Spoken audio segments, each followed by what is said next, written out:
할렐루야. 우리 함께 공독한 말씀을 통해서 성전 건축 이야기 8번째 시간으로 생명의 빛이라고 하는 제목으로 말씀을 나누도록 하겠습니다. 우리가 성전이 어떻게 지어졌는지에 대한 이야기들을 좀 나누고 있는데요, 오늘은 8번째 빛에 대한 이야기입니다. 우리 성전이 태양이 떠올랐을 때에 얼마나 아름다운지 몰라요. 새벽에도 아름답고 저녁 해가 뉘역 지어지는 때에도 얼마나 그 성전이 아름다운지 모릅니다.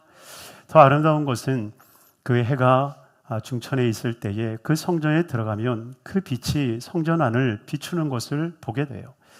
그래서 불을 켜지 않아도 낮에 그 성전이 환한 모습을 보게 되어집니다. 그래서 천정에 많은 곳이 유리로 되어 있고, 그래서 그 유리빛이 유리를 통해서 빛이 들어오게 하였습니다. 그리고 그 천정에서만 빛이 들어오는 게 아니라 양옆을 통해서 십자가의 창을 통하여서 이 성전에 빛이 들어오는 것을 보게 됩니다. 그래서 하늘로부터 좌우에도 그리고 앞뒤를 통해서도 빛이 들어오게 만들었는데요, 그래서 우리 성전은 사방에서 빛이 들어오는 모습으로 이루어져 있습니다.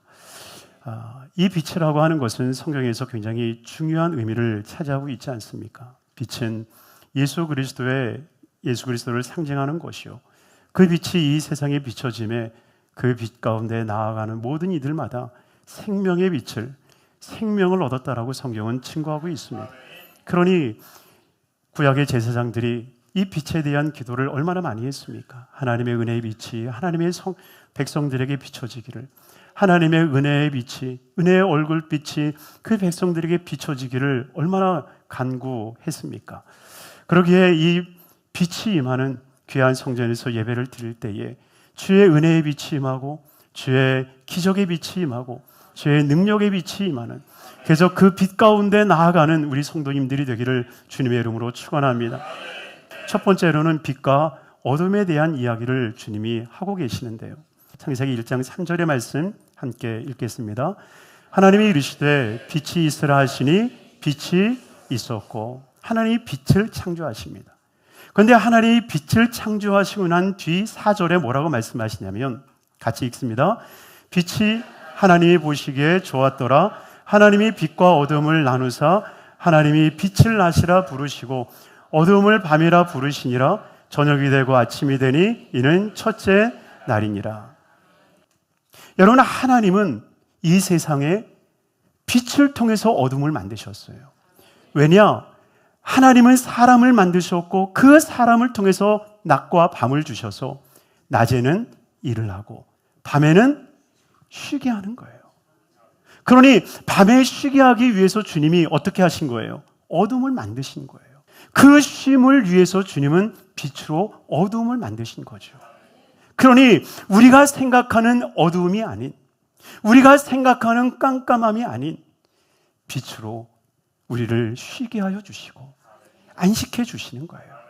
그래서 주님이 만드신 그 빛의 어두움은 늘 마음에 평안함이 있고요, 쉼이 있지만, 그러나 죄로 인하여서 이 땅에 들어온 캄캄함은 어떻습니까? 두렵지요, 무섭지요. 세상에 만들어낸 어두움은 두려움이 있어요, 공포가 있어요, 무서움이 있고요, 아픔이 있어요. 그러나 하나님이 만드신 어두움은요, 우리에게 평안함을 주시고 안식을 주시는 거예요. 그러나 죄가 이 땅에 들어옴으로 말미암아 빛으로 만들어진 어두움이 아니라 빛이 차단되어진, 아니 빛 가운데 거하지 아니하는 그 어두움 속에 사탄 원수마귀가 우리를 끄집어들이게 됐다라고 하는 거예요. 아모스 5장 20절에 우리에게 이렇게 말씀을 하세요. 같이 한번 읽겠습니다. 야훼의 날은 빛 없는 어두움이 아니며 빛남 없는 캄캄함이 아니냐. 여러분 보세요, 빛 없는 어두움이 아니라는 거예요. 여러분, 우리의 삶 가운데 어두움이 밀려올 때에 그 어두움 때문에 불안하고 근심이 찾아오고 고난이 찾아오는 것 같다 할지라도요, 그 어두움 속에 주님은 빛을 비추시는 거예요. 여러분, 그러니 우리 믿음의 사람들은 세상의 어두움 가운데 거하는 삶이 아니라 주님이 빛으로 만드신 어두움 속에 거하는 삶이 돼야 돼요. 그러니 마귀들이 우리를 완전히 포위한 거죠. 하나님의 빛이 조금도 들어오지 않도록 완전히 깜깜함을 만들며 그 깜깜함이 우리의 삶인 것처럼 만들어 버립니다. 그러나 정말 빛 대신 예수 그리스도가 우리 가운데 오셨으니 그 빛으로 나아가서 하나님이 주시는 은혜와 은총과 복으로 살아가는 삶이 되기를 주님으로 축원합니다. 두 번째로는 빛과 심판에 대한 이야기를 주님이 말씀하고 계시는데요. 오늘 요한복음 3장 16절 말씀, 우리가 잘 아는 말씀입니다. 함께 읽겠습니다. 하나님이 세상을 이처럼 사랑하사 독생자를 주셨으니 이는 그를 믿는 자마다 멸망하지 않고 영생을 얻게 하려 하심이라. 아멘. 여러분이요, 이 말씀을 통해서 우리가 한 가지 깨닫는 것이 무엇입니까? 주님은 우리가 멸망받기를 원하지 아니하시고, 할렐루야, 멸망받지 않고 영생을 얻기를 원하고 계신다라고 하는, 여러분 믿습니까? 그래서 17절에 주님이 말씀하시는 거예요. 같이 읽겠습니다. 하나님이 그 아들을 세상에 보내신 것은 세상을 심판하려 하심이 아니요 그로 말미암아 세상의 구원을 받게 하려 하심이라. 할렐루야. 여러분, 주님께서 그 아들을 보내신 것은 세상을 심판하기 위함이 아니라 구원하기 위함이에요. 정말 하나님께서 우리를 구원하기를 원하고 계시는 거예요. 그런데 왜 이 세상이 그 심판 가운데 놓여져 있습니까? 왜 심판을 받는 것처럼 이 세상이 아파합니까? 18절에 우리에게 이렇게 말씀하고 계세요. 같이 읽겠습니다. 그를 믿는 자는 심판을 받지 아니하는 것이요 믿지 아니하는 자는 하나님의 독생자의 이름을 믿지 아니함으로 벌써 심판을 받은 것이니라. 여러분, 이게 무슨 말입니까? 분명히 심판을 받지 않는다라고 말씀하고 있는데 그 심판은 어디서부터 옵니까? 하나님께로부터 옵니까? 아니요. 하나님의 은혜, 하나님의 구원에서 멀어진 그 자체가 벌써 심판이다라고 말씀하고 있죠. 여러분이요, 모든 사람들에게는 부모가 있습니다. 부모가 없이 태어나는 사람들은 존재하지 않습니다. 그러나 부모 없이 살아가는 사람은 있죠. 부모 없이 부모를 떠나서 살아가는 사람들이 있습니다. 떠나는 순간 부모에게서 누려야 할, 부모에게서 받아야 될 그 사랑과 그 은혜를 누리지 못하는 겁니다. 여러분, 이 세상을 살아가는 동안에 부모의 그 은혜와 그 사랑을 누리지 못하는 것, 이것은 아픔이죠. 마찬가지로 우리가 하나님이 계심에도 불구하고, 하나님이 존재하심에도 불구하고 하나님이 없다라고 말하면서 하나님이 없는 삶을 살아가는 그 자체, 그래서 하나님의 은혜를 누리지 못하고 하나님의 사랑을 받지 못하고 하나님의 긍휼하심을 받지 못하는 삶, 바로 그 자체가 바로 심판임을 주님은 말씀하고 있는 거예요. 여러분, 사랑하는 성도님들이요, 어쩌면 우리가 그리스도의 빛 가운데 나가지 못하는 이유가 무엇일까요? 사실 빛이라고 하는 것은 감춰지지 않아요. 빛이라고 하는 것은 모든 것을 드러내고 나타나게 되어 있습니다. 여러분, 세상 사람들은 모든 것이 드러나고 나타나는 것을 싫어해요. 그렇기 때문에 주님을 싫어하는 것입니다. 왜냐하면 주님의 빛이 우리 가운데 임하시며 모든 것이 드러나거든요. 그러니 저와 여러분들의 삶이 환한 빛 가운데로 나아가는, 그래서 빛 가운데 내 삶이 벌거벗겨지는 것 같다 할지라도 오히려 내 삶의 주님을 향한 회개의 고백과 자복의 고백을 통하여서 하나님의 우리를 자유롭게 하시는, 진리로 우리를 자유롭게 하시는 그 은혜가 우리 모든 심령들 가운데 있게 되기를 주님으로 축원합니다.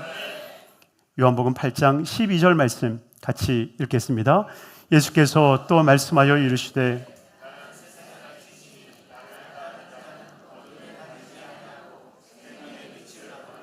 아멘. 예수께서 또 말씀하여 이르시되 나는 세상의 빛이니, 나는 세상의 빛이니. 여러분이요, 요한복음을 통하여서 예수님께서는 나는 누구다라고 하는 것을 분명히 밝히십니다. 예수님이 누구다라고 하는 것을 밝히시는데 그 이유는 한 가지예요. 바로 우리가 누군지를 알게 하기 위함이라는 겁니다. 여러분이요, 우리를 알려면 하나님을 알아야 돼요. 왜냐, 우리는 하나님으로 창조되었기 때문에. 그러니 하나님을 알아야 우리를 알고, 그래서 예수님께서 나는 빛이다, 나는 생명이다, 나는 길이다, 나는 양의 문이다, 나는 양의 목자다, 나는 선한 포도나무다. 주님이 우리에게 말씀하고 있는 것은 바로 예수 그리스도의 존재성이 우리를 만들어내기 때문에 그래요.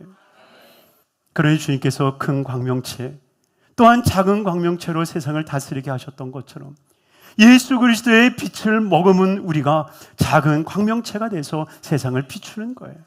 예수 그리스도의 그 빛 되심을 통해서 우리가 빛 가운데로 나아가기를 원하시는데, 정말 우리가 그 빛이 되기를 원하시는데, 이를 위해서 무엇이라고 말합니까?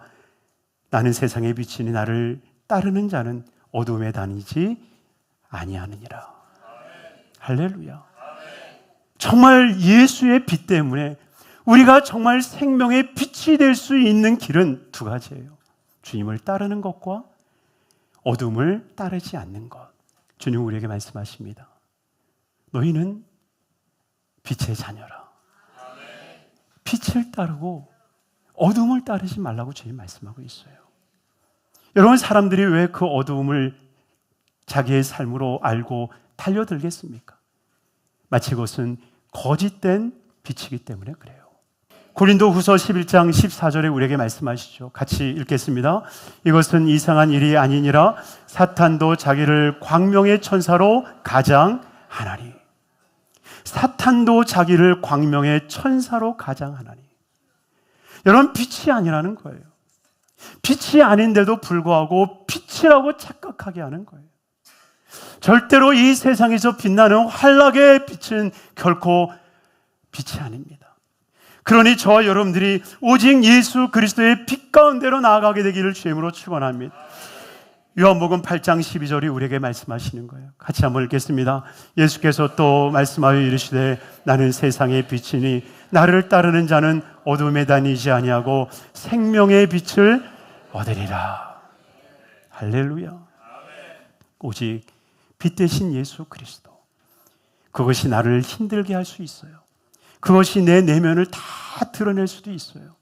나의 민낯을 드러내는 것처럼 어쩌면 부끄러움의 모습일 수도 있어요. 그러나 그것이 주 앞에 회개의 삶으로, 구원의 삶으로, 구원의 축복의 삶으로 이끌어 나가는 것입니다. 그러니 빛 가운데로 행함으로 말미암아 하나님의 놀라운 구원의 축복과 은혜가 우리 모든 성도님들의 삶 가운데 있기를 주님의 이름으로 축원합니다. 축원합니다.